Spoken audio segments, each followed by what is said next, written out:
ብዙ ብለዋል ከአባቶች በኩልም እንግዲህ ያው እኛ ወደዚህ እርምጃ ውስጥ የገባንበት ምክንያት በተደጋጋሚ ያው እንደተነገረም ጥያቄው በተደጋጋሚ ቀርቦ ጥያቄው ተቀባይነት ስላላገኘ ለብዙ ዘመናት ሲንከባለል የመጣ ጉዳይ በመሆኑ እንደገና ደግሞ በዚያ ውስጥ ቤተ ክህነት ውስጥ ያለው የአስተዳደር ችግር በጣም የጎላ በመሆኑ የዘረኝነት፣ የሙሰኝነት፣ አድሏዊነት ስራ በመኖሩ በዚህ ምክንያት ነው ወደዚህ ውስጥ የገባ ነው። ያው ክቡርነቱ በጣም ለኦርቶዶክስ ሃይማኖት ብዙ ስራ ሰርተዋል። አባቶቹ ለዚህ አምጥተዋል። እንደገና 2 ህንጻዎችን ወደዚህ መልሰዋል። ያ የመለሱት ህንጻ ግን እርሶ ለቤተ ክርስቲያን ነው የመለሱት። በአሁኑ ሰዓት ግን ለቤተ ክርስቲያን እየሰራ አይደለም። ግለሰቦች ናቸው እየተጠቀሙበት ያሉት። የመጡትም አባቶች ከዛ በኋላ ነው ብዙ ነገሮች የተበላሹት። ውስጥ ነው ተነጋግሮ የሚገቡት። ከገቡ በኋላ እየተናበቡ የራሳቸውን የፈለጉትን ነው የሚወስኑት። የፈለጉትን የራሳቸውን የአንድ ወገን የሚባለው በትክክል ነው ያለው። አሁን ስልጣን ላይ ያሉት ራሳቸው ቀደም ሲልም የነበሩት 3 አመት አሁንም ያሉት 3 አመት ይዘው ያሉት በአንድ ወገን አካባቢ አይደሉም። እና በዚህ ሁኔታ እኛን ገለልተኛ አድርጎ ነው ሲሰሩ የቆዩት። እኛን ገለልተኛ አድርገው ቤተክርስቲያን እንደምንበድል፣ ቤተክርስቲያን እንደምንገነጥል አድርጎ ሲያዩን የኖሩት እና እኛውን ቅድም እንደተናገሩት መንግስት እኛን ምንም የደገፈን ነገር የለም። አሁን ከክቡርነቱ ጋር እንኳን ዛሬ 2ኛ ቀናችን ነው ከተገናኘን። በአካል እንኳን አውቁኝም። እኛ አሁን ስንቸገር ችግር ላይ ነው የከረምነው። ቤታችን ታሽጓል። ደሞዛችን ተከልክለናል።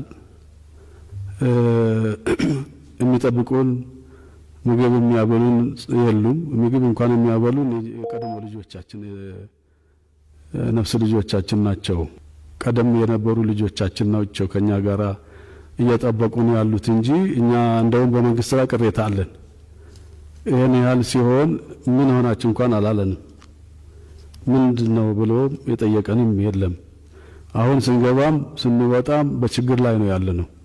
ቡድን በቡድን አዘጋጅተው እኛ ለማጥፋት እኛ ችግር ላይ ለመጣል ብዙ ነገሮች ነው እየተደረጉብን ያሉት።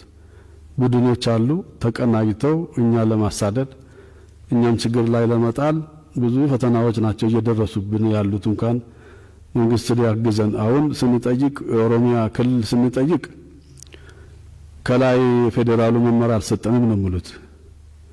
እዛ ያሉት ደግሞ ካልታዘዝን አንሰራም ነው የሚሉት። ስለዚህ እኛ የሀገሩ ዜጎች አይደለንም ወይ? ይሄን ያህል እነሱ ተቀናጅተው በእኛ ላይ እየሰሩ ሊያጠፉን ሙከራ እያረጉብን ምን በላ እንኳን እስከምናጣ ድረስ ማለት ነው። እኛ ቤተክርስቲያኑን ለመገንጠል አይደለም። ብናስብ ኖሮ ልብሳችንን ንብረቶቻችን ይዘን እንወጣ ነበር። አሁን መቀየሪያ ልብስ እንኳን የለን። ብቻ አሁን የለበስናት ልብስ ናት። ብዙ ችግር ላይ ነው ያለነውና ልብሳችን እዛ ነው ያለው። ንብረቶቻችን እዛ ነው ያለው። ደሞዛችን ታግዷል።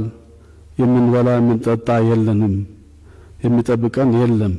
ወደ ክፍለ ሀገርም ስንሄድ ተከትሎን እየመጡ አውቆ ራሳቸው ረብሾ ራሳቸው ቤተክርስቲያንን ደውሎ ሲያበቁ እነሱ ረብሾ ለማሰኘት ብዙ ሙከራ ያረጉብን በእግዚአብሔር ቸርነት ነው እስካሁን ያለነው። እና ያን ቤት ክቡርነቱ አላዩትም። ዝም ስላሉት ቤቱ የተበላሸ ቤት ሆኖ ነው ያለው። ሙሰኝነቱ፣ ዘረኝነቱ እንግዲህ ዲሞክራሲ ብሎ በራሳቸው ተዳደሩ ብሎ ነው እርሶ ዝም ያሉት ይመስለኛል እንጂ ያ ቤት ካልታየ መስመር ካልያዘ የፖለቲካ ቤትም ነው። ፖለቲከኞች የሚሰባሰቡበት ቤት ነው። እዛ ውስጥ ነው ሌሊትም ቀንም ተሰብስበው የፖለቲካ ስራ የሚሰሩበት እና ቤቱ አልታየም። ብዙ ችግሮች አሉበት። ሊጠራ የሚገባው ቤት ትተውታል። ክቡርነቱ ቤቱን አላዩትም፣ አልተመለከቱትም። እና እየሆነ ያለው ሙስኝነቱ ግማሹ ህንጻ ለግሉ ይሰራል፣ ግማሹ በጉቦ ነው የሚያርገውም የሚሾመውም የሚዘዋወረውም በጉቦ ነው። እልቅና እንኳን ለመሸምከት ሲፈልግ 500 እስከ 1 ሚሊዮን ከፍሎ ነው ወደ አንዱ ቦታ የሚቀየረው። ለመቀጠርም ከፍሎ ነው፣ ለመዛወርም ከፍሎ ነው፣ ለማደግም ከፍሎ ነው። ቤቱ የአንድ ቤት ስለሆነ በዚህ መልኩ ነው ሁኔታ ላይ ነው ያለው በዚህ ሰዓት ማለት ነው። ለህዝቡ ነው የደረስነት። ይሄ አጀንዳ ህዝቡ ተቀብሎታል፣ ዓለም ተቀብሎታል። ሙስሊሙም ፕሮቴስታንቱም ኦርቶዶክስም ተቀብሎታል ይህንን አጀንዳ። እኛ እንኳን ብንተው አጀንዳው ወደ ኋላ የሚመለስ አይደለም። ስለዚህ እኛ አሁን ችግር ላይ ነው ያለነው። የሚደግፈን የለም፣ የሚረዳን የለም። በችግር ውስጥ ነው ያለነው እና እንደ እስረኛ ሆነን ነው ያለነው፣ እንኳን ሊደግፈን መንግስት ማለት ነው። ስለዚህ ይሄ እኛ ያከናወነው ያደረግነው በህጉ መሰረት ነው። ፍትሐ ነገሥቱ የፈቀደልን።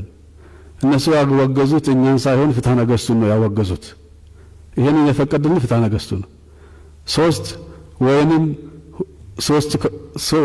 ወይንም ሁለት ሆኖ ኤጲስቆጶሳትን መሾም ይችላሉ ይላል ፍትሐ ነገሥቱ ነው ያለው፣ እኛ አይደለንም። በዚህ መሰረት ጥያቄያችንን አንቀበልን ብሎ ስላሉ ወደዚህ ውስጥ ገባን። ለህዝባችን ስንል ህይወታችንን መስጠት አለብን፣ ህይወታችንን ለህዝቡ መክፈል አለብን፣ እስከ መስዋዕትነት ድረስ መድረስ አለብን ብለን ነው የገባንበት። ዝም ብለን አይደለም። የህዝቡ ጉዳይ ይዞን እንጂ እኛ ምንም ያጣናው ነገር የለም። እንደነሱ ከነሱ ጋር መኖር እንችላለን። የጎደለብን ነገር የለም። ግን ለህዝቡ ስንል ህዝቡ ይሄ የተጎዳው ለዘላለም ፈተና የደረሰበት ህዝብ የኦሮሞ ህዝብ ክቡር ህዝብ ነው። የኦሮሞ ክልል ሰፋ ያለ ህዝብ ነው። ብዙ ታሪክ ያለው ህዝብ ነው። ስለዚህ በዚህ ምክንያት እኛ በተቻለ መጠን እኛ ስንሰራ ነው የኖርነው። ዝም ብለን አይደለም፣ ሰዎች እንደሚያወሩ አይደለም። ስናስተምር እኔ ዘንድሮ ዓመት 54 ተማሪዎችን አስተምሬ አስመርቄያለሁ በኦሮምኛ። በየዓመቱ በዚህ መልኩ ነው እያስተማር ያለነው፣ አገልግሎት እየሰጠነው ያለነው። ይህን የኛን አጀንዳ አሁን ህዝቡ ተቀብሎታል። አሁን ወሊሶ እንኳን ባለፈው ጊዜ የሄድን ጊዜ አባቶችን ጋራ ሄደናል። ህዝቡን እንደምትመለከቱት ተደስቶ ከላይ እስከ ታች ተሰልፎ ነው የተቀበለን። ከዛ በኋላ 20 የሚያክሉ ከሌላ አብያተ ክርስቲያናት የመጡት ከሌላ ቤተ እምነቶች የመጡት አሁኑን አጥብቁን እንመለሳለን፣ ወደ ነበርንበት እንመለሳለን አጥብቁን ብሎ ስጦታ በሬ ሳይቀር እስከዚህ ድረስ ነው ህዝቡ በደንብ አድርጎ ጉዳዩን የተቀበለው እና ህዝቡ አብቆታል፣ ህዝቡ ተደርቶታል። እኛ ኦርቶዶክስ ሃይማኖት ከኦሮሚያና ከደቡብ ውስጥ እንዳይጠፋ ለማለት ነው። የሚጠቅመውን ለቤተ ክርስቲያን ለህዝቡ የሚጠቅመውን ስራ ነው እየሰራ ነው እንጂ ቤተ ክርስቲያንን የሚጎዳ ወይንም የሚከፍል አይደለም። መክፈል ብናስብ ኖሮ ሌላውን ማስተካከል ይቻል ነበር፣ ፓትርያርክ መሾም ይቻል ነበር። እሱን አላደረግንም። እኛ በጋራ ይሄን ችግር ከቀረብን በኋላ በጋራ ሆነን አብረን እንሰራለን ብለን ነው ያሰብነው። እነሱ ግን በሚዲያ ወጥተው ሲሰድቡን ያላሉት ያላደረጉት በእኛ ላይ ያልገዙት ሰው የለም። ዱርዬ ሁሉ ገዝቶብናል። መስደብ ነው እንዴ ታዲያ? አባት ማለት መጀመሪያውኑ እኛ በናጠፋ ጥፋት ነው ተብሎ ከታመነበት ደግሞ እኛን ከመርገም ከማውገዝ በፊት ወንድሞቻችን አብረን ነው የኖርነው፣ ወንድሞቻችን ናቸው፣ እስቲ እናነጋግራቸው። ለሌሎች አሁን ወደ ትግራይ 4 ዓመት ሆነዋል ተገንጥሎ እዛ በዚህ በችግሩ ምክንያት የቀሩት እዛም እነሱም ሲኖዶስ አቋቁመናል ብለዋል። በዚህ ምክንያት እዛ የሄዱት ሰዎች ቤታቸው እስካሁን አልታሸገም፣ ክፍት ሆኖ ነው ያለው። የታሸገ ነገር የለም። ደሞዛቸውም አልተከለከለም፣ ቤታቸውም አልታሸገም። የቅባት ወደ ጎጃም ብንሄድ እነሱ በሃይማኖት ነው፣ እኛ በሃይማኖት በዶግማ በቀኖና አልተለያየንም። እነሱ ግን በእምነት በሃይማኖት ነው። እኛ ብሎ ፓትርያርክ ጳጳሳት ብሎ ሾሞ አሉ። አሁን 1 ዓመት ያህል ነው ለነሱ ጊዜ የተሰጣቸው። 1 ዓመት ሙሉ ኮሚቴ ያቋቋሙ እየተመላለሱ ሲያባብሉ ሲለማመጡ የነበሩት። እኛን ግን ለአንድ ደቂቃ ለ10 ደቂቃ አልሰጡንም። ወዲያውኑ ወጥቶ ነው ውግዘቱን ያስተላለፉት። ትንሽ ጊዜ እንኳን አለመስጠት እስቲ እናነጋግራቸው እና ወያያቸው ምን ሆነው ነው በምን ምክንያት ነው ብለው እንኳን አላሉ። ስለዚህ ቤቱን አላዩትን ክብርነቶ ቤቱ እንደዚህ የተበላሸው የተጨማለቀው ተመልካች ስለሌለው ነው። እንደ ግለሰብ ቤት ሆኖ ነው ያለው። የሃይማኖት ቤት ሳይሆን የፖለቲካ ቤት፣ የዘረኝነት ቤት፣ የሙስና ቤት፣ የአርላዊነት ቤት። ያ ቤት ካልተስተካከለ ለሀገርም ጥሩ አይደለም፣ ለወደፊት ለሀገሩም አስቸጋሪ ነው። እየተደረገ ያለውን በጣም ከፍተኛ ችግር ህዝብ አሁን ገንዘብ ፍለጋ እንጂ ሰው ፍለጋ የለም እዛ ቤት። አሁን ይሄ ሰሞን ብዙ ገንዘቦች ከየሀገረ ስብከቱ ከአንድ ሀገረ ስብከት 17 ሚሊዮን ከአንድ ሀገረ ስብከት 9 ሚሊዮን ከአንድ ሀገረ ስብከት ደግሞ 6 ሚሊዮን እያዘዋወሩ ነው ያሉት፣ ወደ ላይ ወደ እየፈሰዱት ነው ያሉት እና ዝርፊያ እየተካሄደ ነው። ኮሌጆች እዚህ ዝዋይ አለ። አሁን ቅድም እንትን ተባለ ማሰልጠኛ ሆነ ኮሌጅ አሁን ኮሌጅ ሆነዋል። ኮሌጁ ለኦሮሚያ ልጅ ሳይሆን ለሰሜኑ የተዘጋጀ ነው። እንዴት ነው የተዘጋጀው? ክራይቴሪያው የመግቢያው እንትን ለሰሜን የሚመቻች እንጂ ለኦሮሚያና ለደቡብ የሚሆን አይደለም። ምክንያቱም ሲመጡ ወድቀሃል ፈተና አታልፍም ብሎ ነው የሚያባረሯቸው። እንግዲህ ቅኔውን አቋቋሙን መጽሐፍቱን ተምሮ ካልመጣ ብሎ በዚህ ገድቦ የራሳቸውን ሰው ነው የሚያስተምሩት እና አሁን በኮሌጅ ቅዱስ ሥላሴ አሁን ባለፈው አመት ከኦሮሚያ ወደ 17 ልጆች መጡ። 17ቱም ናቸው የተባረሩት የተመለሱት ሳይገቡ ይቀሩት ማለት ነው። የኦሮሚያ ተናጋሪ ልጆች ከኦሮሚያ ተልከው 17ቱ ልጆች ተባረው ተመልሷል ሳይገቡ ማለት ነው። እና እንግዲህ እኔ ዋናው የሚለው በህጉ መሰረት ህጉ በሚያዘን መሰረት ፈጽመናል።